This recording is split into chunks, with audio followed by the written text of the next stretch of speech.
Hello everybody, great to have your company on Footy Classified. Huge program tonight, 4 teams left, plenty of hype on the preliminary finals and plenty of controversy too around the game. Some of the teams that are out we'll be discussing in depth tonight as we welcome football's First Lady, Caroline Wilson.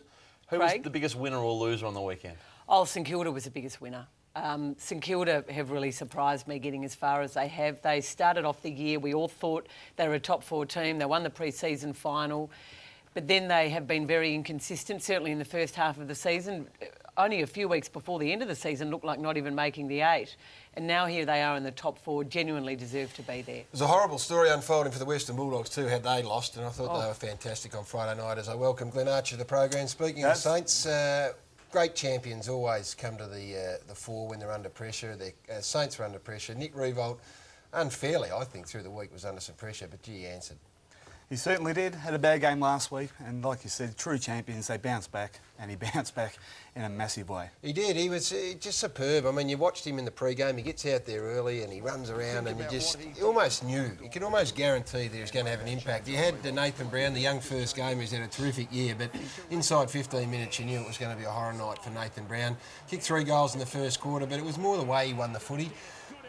The setup from Ross Lyon was magnificent. It gave Nick Riewoldt every chance in the world. Is he the most important player to any one team in the competition? I think he is. And Gary said there was a bit of unfair criticism. I mean, it is true that he hasn't ever had a sensational final series. And that's all people were saying. And people were saying, I know Robert Walls wrote a column saying he's got to stand up this weekend. I thought that was totally fair. And I think Nick Riewoldt would agree it was totally fair. If it was always measured as that, then it would have been fair. I think it was a bit of hysterical ranting, but nonetheless... Well, we last Sunday night... We love to knock a champion. No, I think he is a champion. And last Sunday night we did make the point that he didn't have a great game. In fact, he had a poor game. Wasn't Robinson Crusoe? Of course he wasn't, but he is a champion and we have high expectations of him. I think it was totally fair enough that he was questioned, and I thought it was wonderful the way he answered. Yeah, he did. He was fantastic. The rest of the St Kilda Footy Club were outstanding as well. Their preparation for the game was magnificent, and Collingwood, it's got to be said, didn't respond well. They didn't give their forwards a great chance or a great look at Arch, and their disposal inside forward 50 was horrible.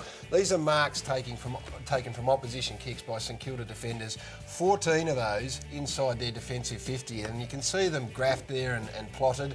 They come up with this, guess. They lost perspective. It was the cricket commentary team. It was the story of the night. It emerged really quickly. I mean, the Saints played 4 forwards essentially and pushed all their numbers up. And Collingwood, for that young forward line, they needed to be more precise and they needed to be able to hold it up. And you'll see in this little package, I mean, they lost all composure. They blasted continually to this zone, and St Kilda defenders just continually marked. Yeah, well, the big problem was they were entering through the centre of the ground here, like from, with the centre, just inside the centre square. The problem was Travis Cloak was having an average night. I don't know where he was. I was watching the game thinking, why isn't he hitting up? He usually hits up, gets it, turns, wields, and gets over them Clearly wasn't them well though, was he? Hey, it mustn't have been, because I never saw him for the whole night. Should they have played him? Is that why Mick defended him after the game? He probably felt guilty that he had played him. I don't think they had much choice. They've got such a young forward line, having those tools, it's going to be hard for them to step up all the way through. Kosicki would be a concern for the Saints, there's no doubt about that. What do you make of this? Got carry-over points, but I think he's going to be okay.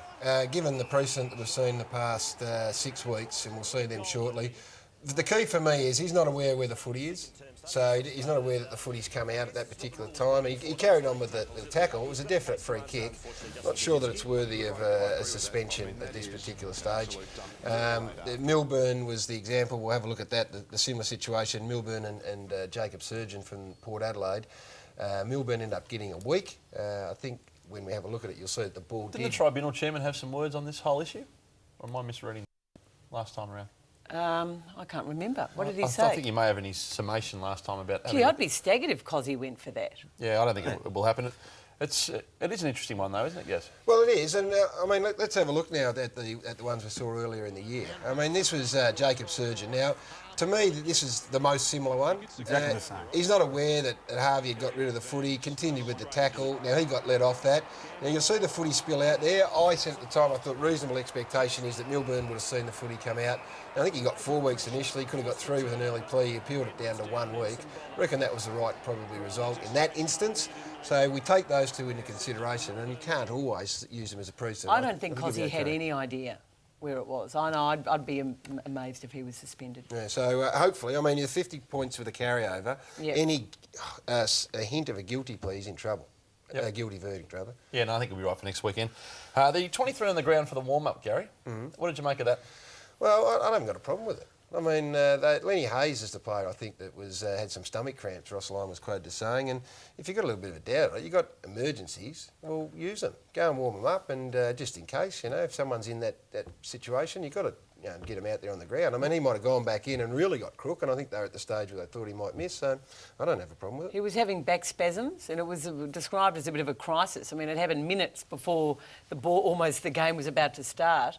Ross Lyon was in sort of damage control after the game and said he thinks the AFL are sensible people and run the game very well and will be fine. But they are facing a $5,000 to $10,000 fine, and they'll talk to the AFL tomorrow about that.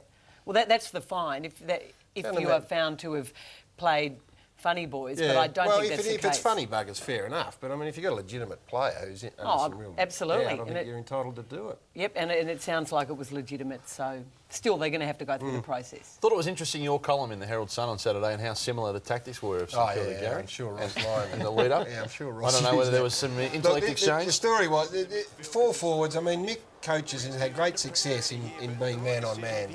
And what that does, it gives you an opportunity to dictate terms a little bit. And what the Saints did, they pushed their half forwards up the ground and deep into Collingwood's defence, swung one behind the footy, knowing that Mick would usually man that man up. So Collingwood ended up having 7 forwards, and St Kilda for most of the night had 5 and often 4. And as you saw then, it just gave space for Riewoldt. He's a great man-on-man tactician, Mick, and it's worked really well for them, but it also allows opposition sides to sort of dictate terms a bit. You want the Saints again next weekend? Yeah, I'd imagine. I look forward to reading yeah, it. I'm sure you will. And what also happens, Gaz, with the older coaches, they don't like to be reactive. They like to set a plan and they want to go by it. Mick didn't want to change anything on the weekend. Poor little Nathan Brown, quarter and a half in, he hadn't halved the contest. You had to move him. He's a first-year player playing on probably one of the best players in the competition. He didn't want to make a change. Yeah, it was tough for him. They didn't have a lot of options for him, did they? No, well, in the He end... had Shane Wakeland there. Try Wakeland He's pretty experienced. or even Harry O'Brien. They were frustrated, their forwards, though. Well, the further extension of that is you got really a lot of space in your St Kilda forward line. The Magpies at the other end, I mean, Paul Medhurst needs room. He's got really frustrated at half-time with his half-forwards. He couldn't find any space to, Dawes and John Anthony and these... Well, John Anthony was pretty good, but they kept running into each other and it became a little bit frustrating. I mean, there's nothing... I think what you see, if you're a lip reader there, he was talking to Jack Anthony, and it was a flip away, Jack, he was saying at that stage, Paul Medhurst. Mick Malthouse after the game was fascinating the way he spoke to the entire group. Caroline, now, this was really amazing scenes. Virtually the whole footy club he's discussing the season with here, I guess. What did you Well, make we of don't know what he said because he was asked and he wouldn't say what he said. Didn't want to give that message back to his fans. I wonder if he mentioned a few players who let the club down late in the season and he should have been there on Saturday night but weren't. And in the way that John Worsfold did the previous year when he had a crack at some of his players, far more serious, of course, in the case of West Coast. And I'll be interested to see what happens now with Mick Malthouse too. Normally at this time he gets a contract extension, doesn't he, in the next few months, and he goes into the last year of his contract with another one after that. Don't know if that'll happen this time. What should happen? Well, I think he certainly should coach next year. I think he's done a very good job this year. You wouldn't extend him now? You wouldn't give him an extra year on the back of that? Like they have done historically? There's a bloke called Nathan Buckley who I think will be a very good coach. There's a bloke over at Port Adelaide who used to captain Collingwood who has made it pretty clear he'd love to give it another crack. Are you trying to move Mick Malthouse out in 12 months? Of course I'm not. Well, what do you think? Do you think they should extend him now? Oh, I think they'll think about it. It's probably a 50-50. Yeah, I mean, if they don't, it'll be interesting because it'll be the first time he's gone into the last year of a contract without a year for that. But I mean, he is getting older. Maybe he won't want an extension. Yeah, that'll be interesting. I reckon that chat would have been. Let's not be satisfied with where we're at. Winning one final can be seen to be a successful year. But the whole club was there, like everyone. You hear, and we're from the outside, obviously, but you hear of coaches spending long, extended times with their playing group. When Worsfold did it last year, it was the same situation. But I mean, because we've got access now with cameras, and that was a lockaway camera, we all sit here and think it's a big deal. That's no big deal at all. It's fairly, when your season's over. Normal. Fairly normal. I went through that probably 10 times through my career. But it's still interesting to know what was said. Yeah, well, what we're just trying to do is give you an insight. If you haven't been in that position, it's no big deal. Once your season's over... I don't need to get condescending, It was a big deal last year when Worsfold did it, and it might have been interesting last night. You don't know. Well, maybe I do. It's just a post-season sit-down. Archie, don't you get all paranoid because you haven't been there, and don't think I'm being condescending. Archie and I will sit you down at the end of this season and we'll give you a similar talk. The coaches' box had some big names in it. Star-studded coaches' box. You wonder how many of them will be there next year. Rocker, you'd think yes, although out of contract. Ben Johnson at Flashpoint, his career probably tradable commodity, I'd say. Alan Didak certainly. His future will be on the agenda. Now, this was in the paper today that you wanted to put on the radar, Cara, so the floor's yours. Well, Alan Didak's going to apparently apologise on the Footy show on Thursday night, which fascinates me in the stage-managed nature by which this has come about. Now, I understand, Hutchie, about 4 or 5 weeks ago you did an interview that ended up being a bit of a trial run or a prelim to the interview we're going to see on Thursday night. Is that correct? I think you were in a room or somewhere with Alan Didak and his manager, Craig Kelly. Is that right, Gary? You're telling the story. Telling the story. Okay, well, this is what happened. Craig Kelly went to the club and said Alan Didak wants to apologise and I think he should do it on the Footy show with Craig Hutchison. And the club allowed a bit of a trial conversation that was filmed. I think Cleary, who is your producer on the Footy show, might have been there as well. The club saw it and decided that there was nothing going... We all heard there was going to be an interview on the Footy show 5 weeks ago. The club decided it was not about Alan Didak, it was about the club. They didn't want anything going on air until a timing of their choosing. The timing is now, I guess, because the season's over. And I think you and Alan are going to sit down again this week. Much of what you said there is inaccurate. Well, I've had all that confirmed by the Collingwood Football Club tonight. Like every journalist in town, we've been talking to Alan. Absolutely. Like everyone has. As I have been. I think it's a fascinating story to tell, and our hat's been in the ring like everyone else. But what's the fascinating part about it? Well, what's unusual is that the club will see the interview, they tell me, before it goes to air, and that is highly unusual and something you would only do in very special circumstances. And what else is unusual is that there are certain things the club doesn't want to be included in the conversation and they want it to be an apology. Now, good luck to you. I hope you widen the parameters, Craig, but as I said to the club, and they don't agree with this, Alan Didak last year never gave an interview about what happened in his night with Christopher Wayne Hudson. This year he signed a new contract. We walked onto the set of The View, Gary.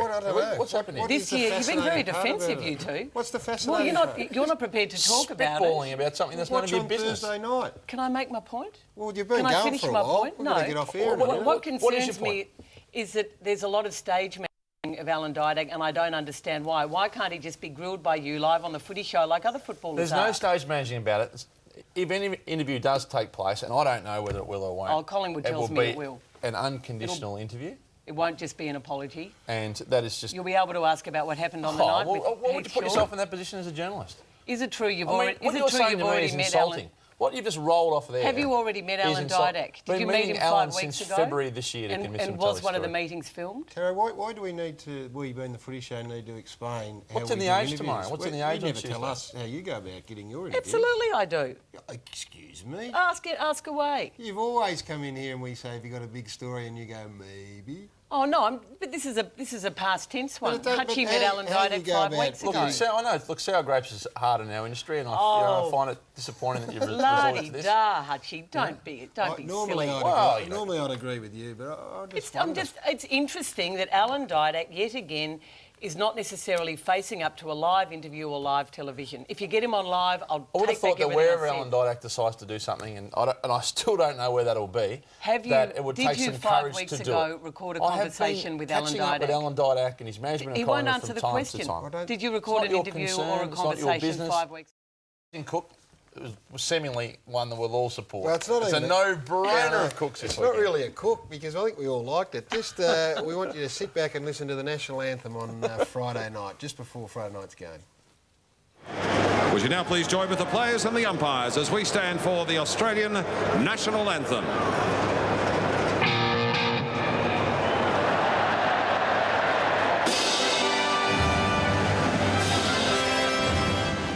Jared Crouch. I didn't hear the first bit, and the crowd just started laughing. It was a great way to finish the show. How did it happen? Two big preliminary finals. We'll talk about them next Sunday night. We'll see you then. Good night. Wouldn't they be good?